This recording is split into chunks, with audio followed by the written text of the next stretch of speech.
Esse Asterix é o orgulho da França. Eu queria saber mais sobre ele.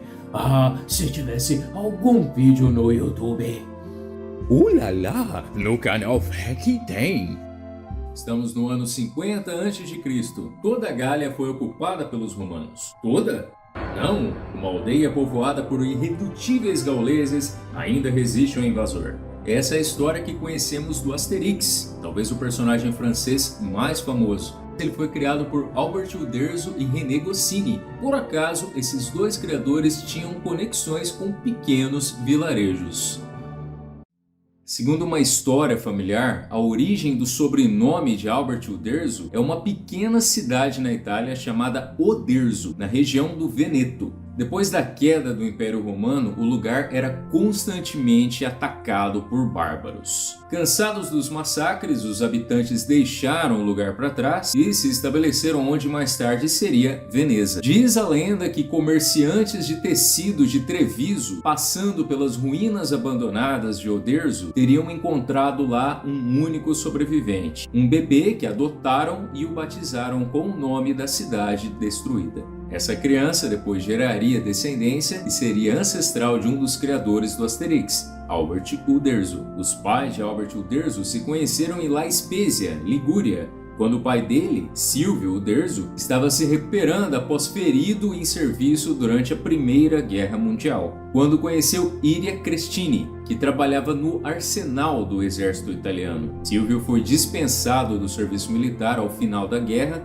em junho de 1919, e passou a trabalhar como carpinteiro. Ele se casou com Iria e juntos eles tiveram 2 filhos, Bruno e Rina. Após uma briga com seus irmãos, Silvio resolveu ir embora da Itália e levou sua família para a França em 1923. Em 1925 eles tiveram um filho chamado Albert, mas ainda não é o Albert Uderzo que conhecemos. Esse Albert morreu de pneumonia aos 8 anos de idade. O casal Uderzo decidiu que batizaria seu próximo filho em sua homenagem. O Albert Uderzo que conhecemos nasceu em Fismes, em Marne, em 1927. Detalhe que ele nasceu com um dedo a mais em cada mão, mas que logo foram removidos cirurgicamente. No registro, Albert ficou Alberto, por causa do sotaque de seu pai, que ainda estava acostumado a falar a vogal O no final de nomes masculinos. Depois dele, seus pais teriam ainda mais 2 filhos. Albert Uderzo já desde pequeno mostrava muita habilidade para desenhar e chamava a atenção dos professores. Mas seu sonho de criança era ser mecânico, de aviões ou mesmo de carros. Ele gostava muito dos quadrinhos do Mickey e também do Popeye, que mais tarde foi uma grande influência nas cenas de pancadaria de Asterix.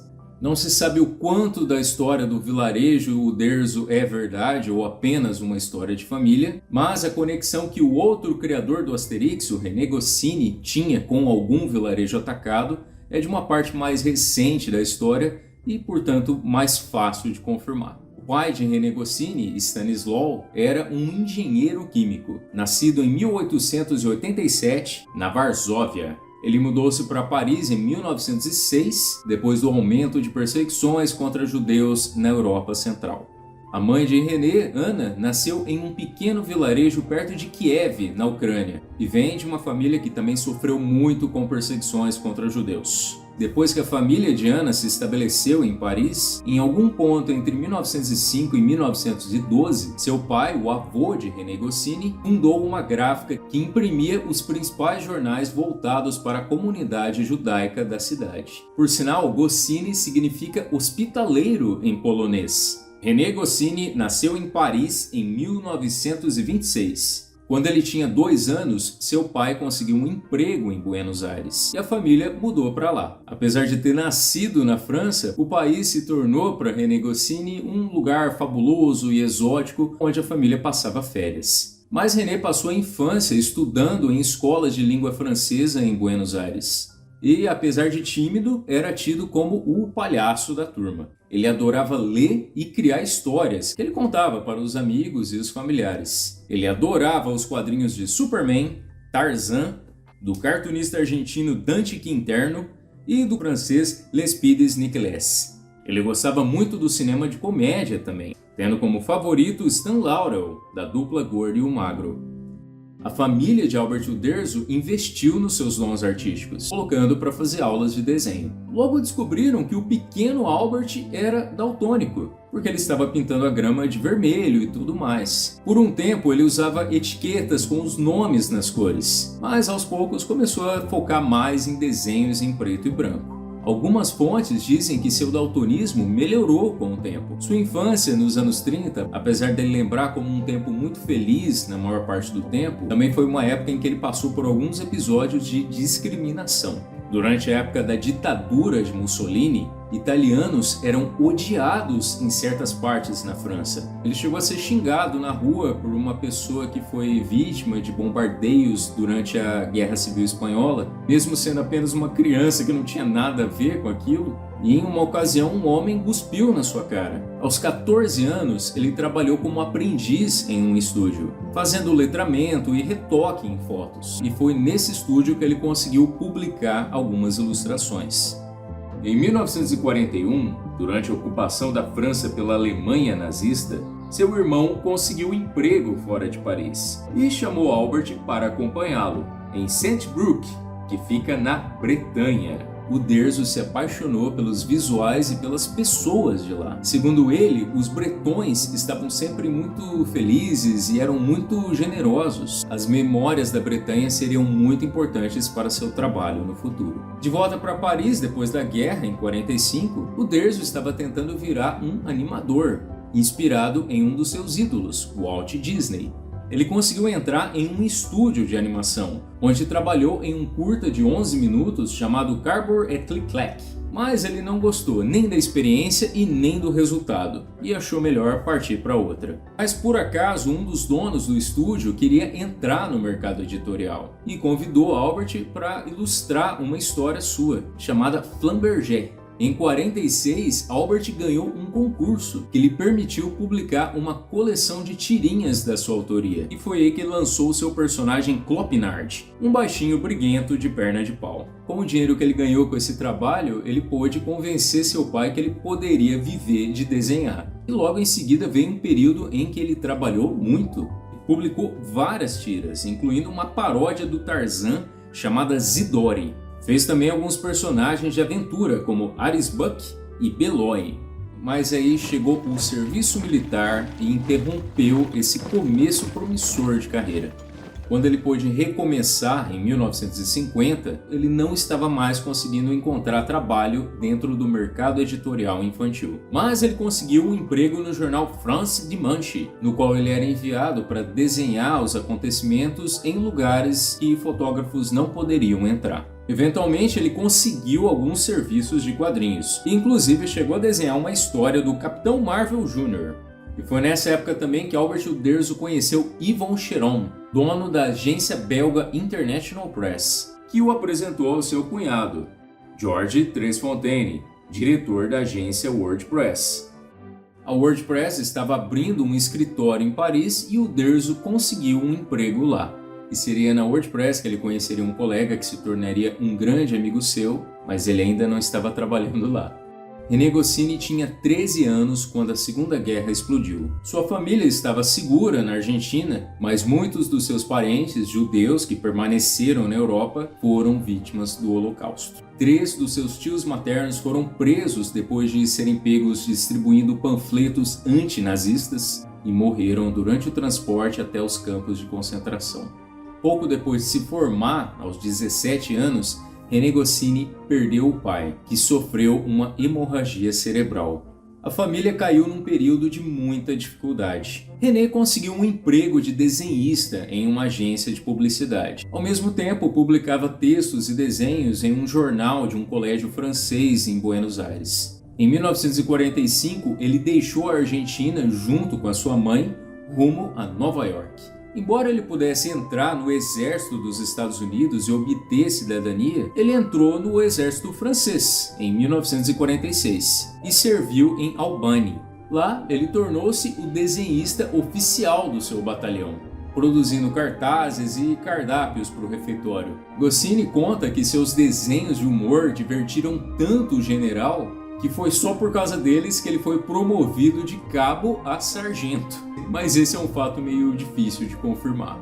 Assim que o serviço militar terminou, ele voltou para Nova York. René Goscinny sabia que ele queria trabalhar com alguma coisa relacionada com humor, que era o que mais lhe interessava. Ele levou caricaturas de celebridades para várias agências, várias editoras, vários estúdios, mas só recebeu não. E aí foi outro período de muita dificuldade, chegando a ficar 1 ano e meio desempregado, lutando para sobreviver ao lado de sua mãe. Em 48, através de um amigo francês, René conseguiu um emprego em uma agência de publicidade. E lá dentro ele conheceu o Harvey Kurtzman, o futuro criador da revista Mad, que na época trabalhava para Timely, a futura Marvel. Em 49, René colaborou com Harvey Kurtzman em um livro infantil. Com o dinheiro que ele ganhou com esse trabalho, ele foi tirar férias em Paris. No barco da volta, ele conheceu um exportador de queijo que lhe contou sobre um autor de quadrinhos belga que morava em Connecticut, chamado Gigi. Goscinny foi conhecer esse GG e esse o apresentou a um pupilo seu, o Morri, criador do Lucky Luke. René e Morri se tornaram amigos. E Goscinny continuou amigo de GG, sempre voltando para Connecticut para vê-lo e aprender com ele. René não mostrou o mesmo jeito com o desenho que alunos anteriores de Gigé tinham, como o próprio Morri e André Franquin, o criador de Marsupilami. Mas Gigé ficava impressionado com o jeito de Goscinny com as palavras. Através de Gigé, Goscinny conheceu Georges Trosfontaine, dono da agência WordPress. Georges convidou René a apresentar seu trabalho caso ele estivesse pela Bélgica. René estava planejando uma tirinha estrelando um detetive em Nova York, chamado Dick Dix, mas nenhum jornal de Nova York tinha se interessado. René então aproveitou essa oportunidade e partiu para a Bélgica.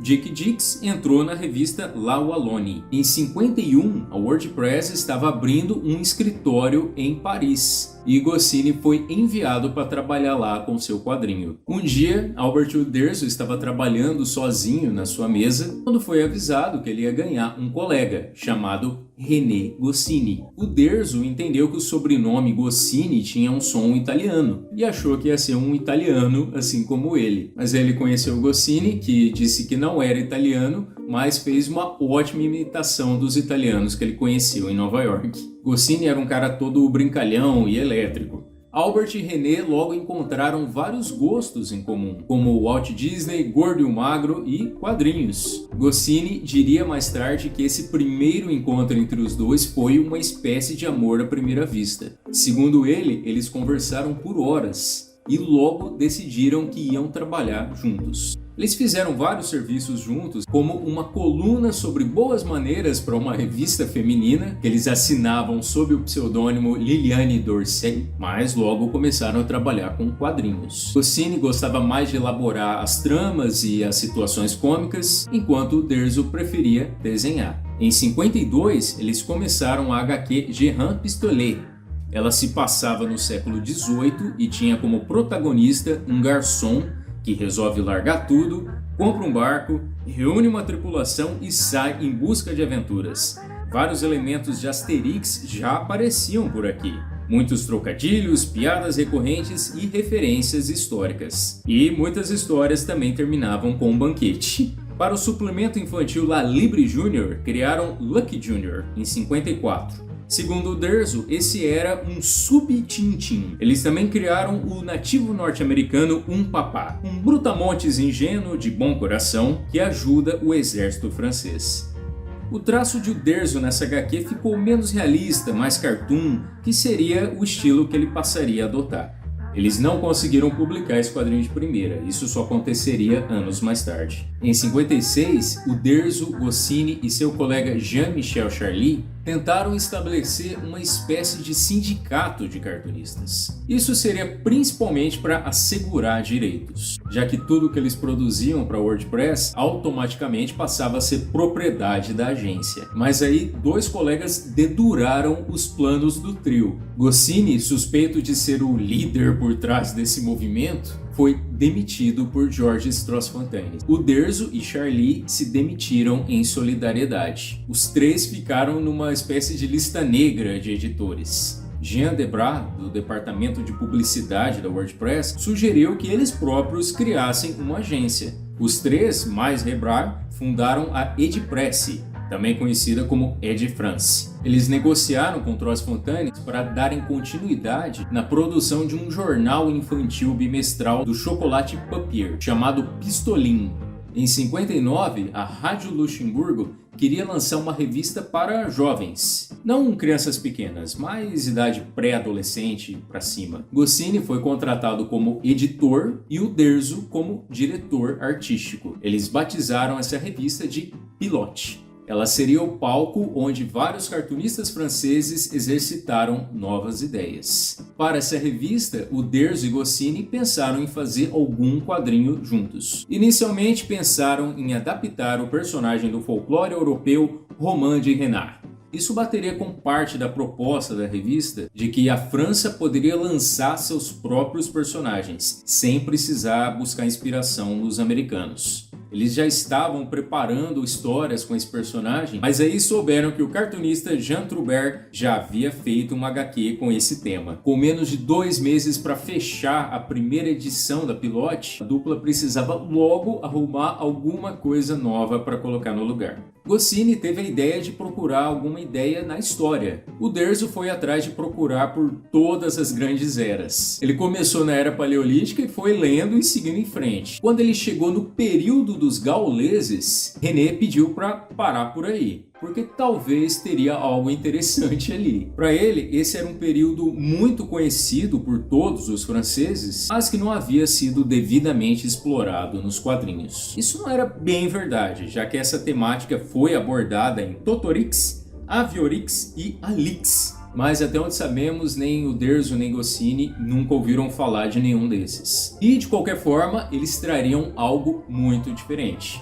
Para Goscinny, o humor que poderia ser extraído daí seria não do período histórico em si, mas da forma exageradamente nobre que ensinavam sobre ele na escola, como a história de Vercingetorix, o líder da revolta gaulesa contra os romanos no ano 53 a.C. A imagem de Vercingetorix rendendo-se estava no imaginário popular de todo o francês. Uma cena dramática na qual ele deixa suas armas caírem aos pés de César. Mas e se essa imagem fosse subvertida? E se Vercingetorix, ao invés de deixar as armas caírem aos pés de César, deixasse as armas caírem nos pés de César?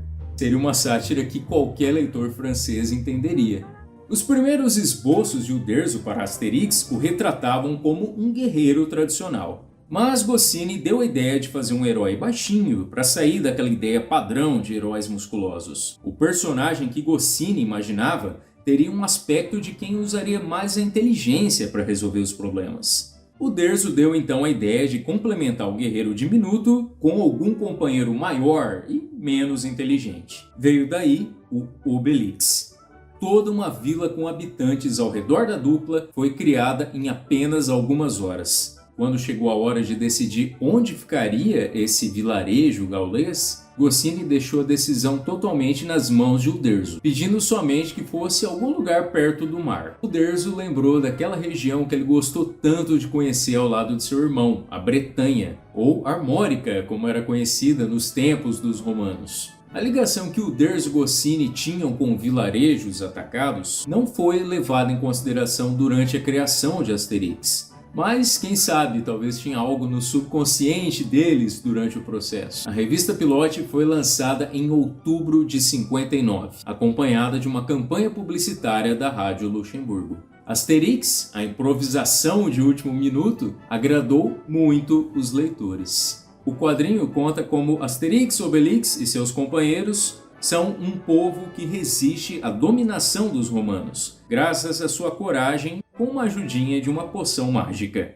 Mesmo com a revista Pilote sendo muito popular, o apoio financeiro foi diminuindo ao longo de menos de um ano de publicação. A Pilote foi então comprada por Georges Dargaud, o editor francês do Journal de Tintin, que também pegou o papel de Goscinny de editor da revista. Dargaud tentou direcionar a revista para crianças pequenas e as vendas despencaram. Mais tarde, Dargaud convenceria Goscinny a voltar ao posto de editor da revista, um cargo que ele compartilharia com Jean-Michel Charly. A Pilote voltou a apoiar cartunistas mais experimentais. Aos poucos, a Pilote também passou a focar num público-alvo mais adulto. Asterix seguiu sendo publicado dentro da revista. Em 61, a primeira história de Asterix foi republicada, dessa vez fora da Pilote. Ela saiu em um álbum próprio, que vendeu a modesta quantia de 6.000 exemplares. Mas no ano seguinte foi publicado o álbum com a segunda história de Asterix, A Foice de Ouro, e esse vendeu o dobro. E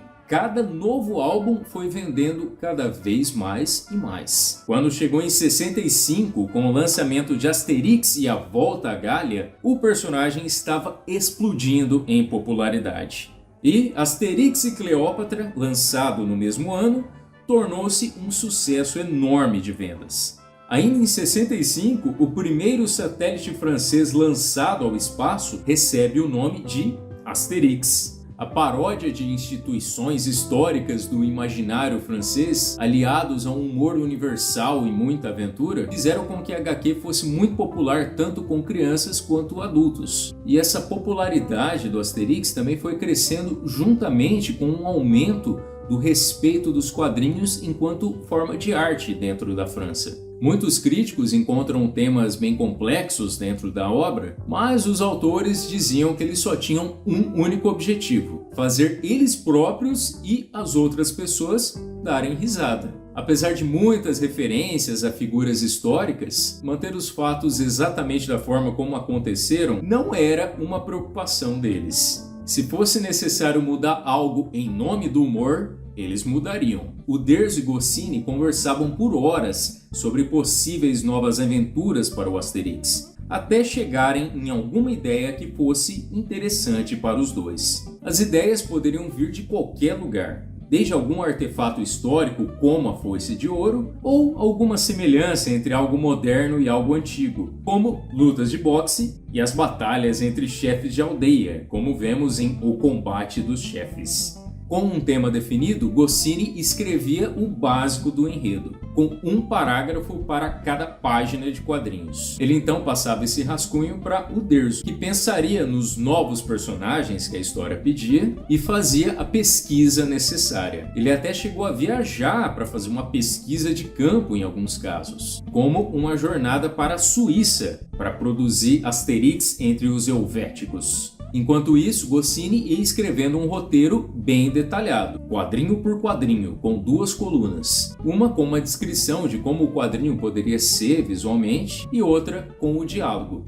E aí, enquanto ele ia aprontando essa versão final do roteiro, ele ia passando para Uderzo 1 ou 2 páginas por vez para que ele pudesse ir desenhando a HQ. Com a arte pronta, Goscinny ainda acrescentaria alguma piada aqui e ali antes da finalização do trabalho. O sucesso deixou os criadores ricos. Uderzo passou a colecionar carros. René manteve uma carreira paralela bem movimentada, incluindo roteiros de histórias do Lucky Luke e trabalhando com outro personagem seu, o Snogut. Os dois receberam várias honras literárias. Em uma cerimônia, serviram um banquete de javali, inspirados nos jantares da aldeia do Asterix. A piada pegou e sempre que tinha algum evento com o Goscinny e o Uderzo, sempre tinha que ter um javali na mesa. Uma situação bem desconfortável para os dois, já que ambos detestavam carne de javali.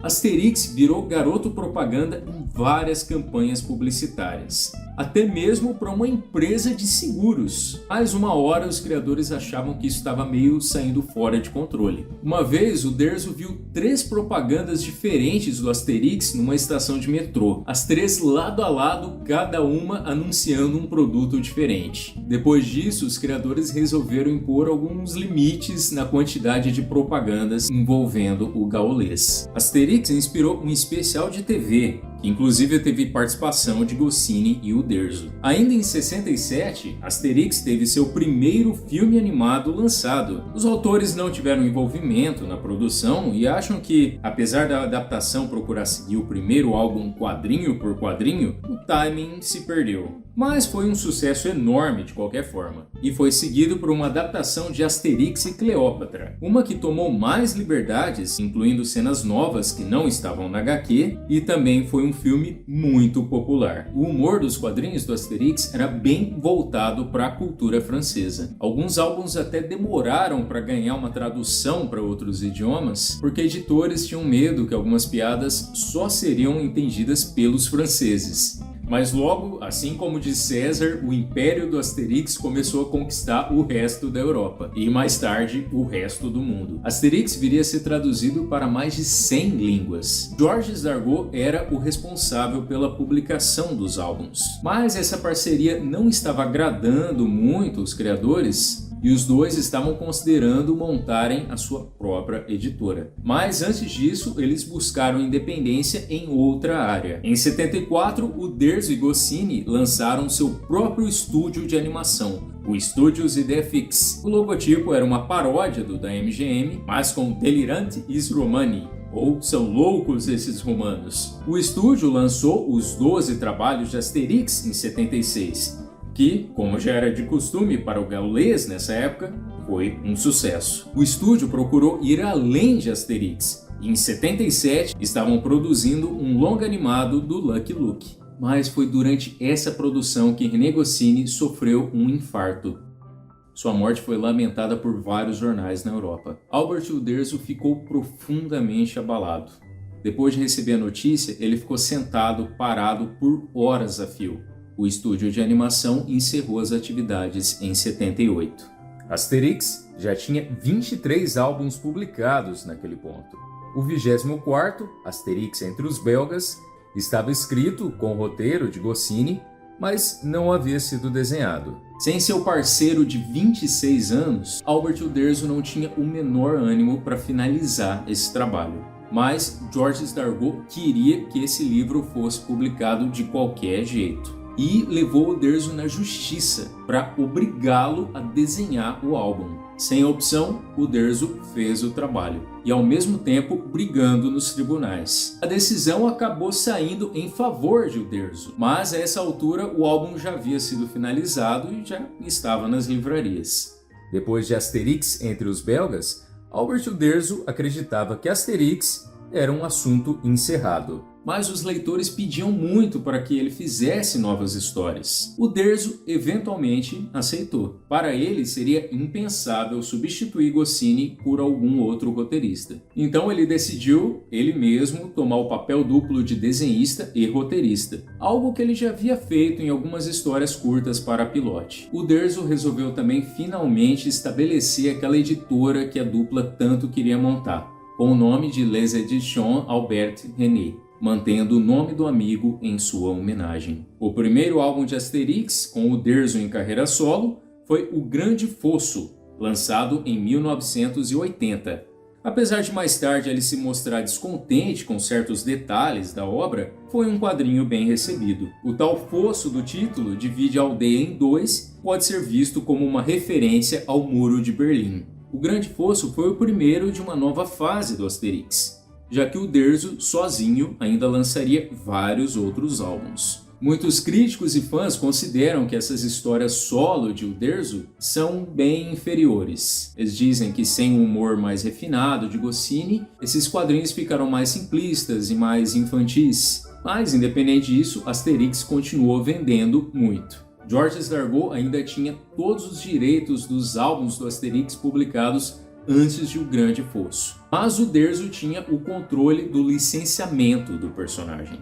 E a década de 80 foi de muita expansão do império de Asterix. Após conhecer a Disneylândia, Uderzo não pôde deixar de imaginar como seria um parque do Asterix. Reuniões com empresários e investidores foram feitas durante toda a década de 80. A situação econômica da França depois da eleição de François Mitterrand inviabilizou o projeto por um tempo. Mas em 89, o Parque Asterix abriu as portas em Plailly, pertinho de Paris. O parque ficou sobrecarregado na sua inauguração, e as longas filas nas poucas atrações e a falta de mesas nos restaurantes levaram a uma insatisfação geral. Depois de um primeiro ano decepcionante, uma leva de investimentos em renovações começou a melhorar as coisas. Mas com a chegada da Euro Disney em 92, o parque precisou de ainda mais investimentos e o Parque Asterix só começou a dar lucro em 94. Mais de um analista comentou sobre a semelhança entre o relativamente pequeno Parque Asterix enfrentando o grande invasor Euro Disney. Asterix e Obelix também começaram uma carreira muito rica pelos games. Começando por um lançamento para o Atari, ao longo dos anos eles passariam por praticamente todos os consoles. Master System, Nintendinho, Super Nintendo, Mega Drive, PlayStation e continuam marcando presença na geração atual. Em 1990, o Derzo e os herdeiros de Goscinny processaram Dargaud para retomarem os direitos de publicação dos primeiros álbuns do Asterix. Depois de uma longa batalha na justiça, Dargaud perdeu os direitos de publicar e vender quadrinhos de Asterix em 98. Em 99 é lançado Asterix e Obelix contra César, com Christian Clavier como Asterix e Gerard Depardieu como Obelix. Foi o filme francês com a produção mais cara até então, e foi um enorme sucesso de bilheteria pelo mundo todo. Asterix ainda teria mais 3 filmes live action lançados. Em 2008, Albert Uderzo tomou uma decisão bem controversa. Ele resolveu vender os direitos de publicação dos primeiros álbuns do Asterix para a editora Hachette, deixando de publicar através das Les Editions Albert René. Os álbuns da fase da carreira solo de Uderzo passaram a ter os direitos divididos entre Albert Uderzo, sua filha Sylvie Uderzo e Anne Goscinny, filha do René Goscinny. Os 50 anos dos personagens foram comemorados com o aniversário de Asterix e Obelix, o Livro de Ouro. E depois dessa publicação, Uderzo anunciou a sua aposentadoria. Ele sentia fortes dores nas mãos e já não podia mais desenhar como antigamente. E aí, outra atitude bem polêmica. Ele vendeu sua parte dos direitos do Asterix para a editora Hachette, que agora poderia criar novas histórias do Asterix sem precisar do aval do seu co-criador. A filha de René Goscinny, a Anne, concordou que as histórias do Asterix poderiam continuar com outros autores e também vendeu a sua parte. Ela disse que Asterix já teve 2 vidas, uma enquanto seu pai estava vivo e outra depois, e então por que não uma terceira? Mas a filha de Albert Uderzo, a Sylvie Uderzo, veio a público criticar a decisão do pai, dizendo que ele se vendeu para gente que nega todos os valores que ela aprendeu com ele e que ele traiu o pequeno herói gaulês para favorecer os romanos dos tempos modernos. Essa editora, Hachette, é parte de um enorme conglomerado que tem participação na produção de, entre outras coisas, mísseis. Ao mesmo tempo, Sylvie Uderzo moveu um processo contra partes que não tiveram seus nomes divulgados por terem supostamente abusado da fragilidade de seu pai. Mas esse caso foi arquivado. Nesse ponto, ela já estava afastada da gestão dos negócios da família devido a divergências entre ela e seu pai. Uma infeliz briga em família se seguiu, com Uderzo processando sua filha e genro por violência psicológica devido aos comentários na imprensa. O caso foi arquivado em 2014 e as duas partes emitiram um comunicado na imprensa dizendo que todos se reconciliaram. Logo foram anunciados os novos autores do Asterix, Jean-Yves Ferry no roteiro e Frédéric Mebarque na arte. Mas logo Mebarque optou por deixar o projeto, temendo a pressão de seguir os passos de Uderzo. O quadrinista Didier Conrad assumiu seu lugar. Asterix entre os Pictos foi lançado em 2013 e deu início a uma nova série de livros. Uderzo acompanhou partes da produção dessas novas HQs, dando algumas opiniões aqui e ali. Em 2015, Uderzo deixou brevemente a aposentadoria para prestar homenagem às vítimas do atentado ao jornal Charlie Hebdo, que incluíam seu amigo Cabot. Ele colocou à venda algumas das artes originais de Asterix e os Louros de César para apoiar as famílias das vítimas. No dia 24 de março de 2020, Albert Uderzo faleceu em sua casa aos 92 anos. Em ocasiões diferentes, Uderzo disse tanto que gostaria que Asterix continuasse ou terminasse após sua morte. A editora Hachette optou por continuar com essa galinha dos ovos de ouro e novos álbuns continuam sendo produzidos. Um roteiro inacabado de uma aventura inédita do Asterix foi encontrado nos arquivos de René Goscinny, chamado Asterix no Circo. Sua filha disse que é possível que em algum momento seja feita alguma tentativa de finalizar essa HQ e que ela possa ser lançada no futuro próximo. Uma série animada para Netflix está sendo produzida, com previsão de estreia para 2023, e um novo filme live action também está programado para este ano. Aquela criação de última hora de Ulders e Goscinny rendeu muito. E aí, gostou do vídeo? Oh, magnífico! Você que está assistindo, deixa um like e inscreva-se nesse canal maravilhoso. Obrigado! Um abraço e até uma próxima.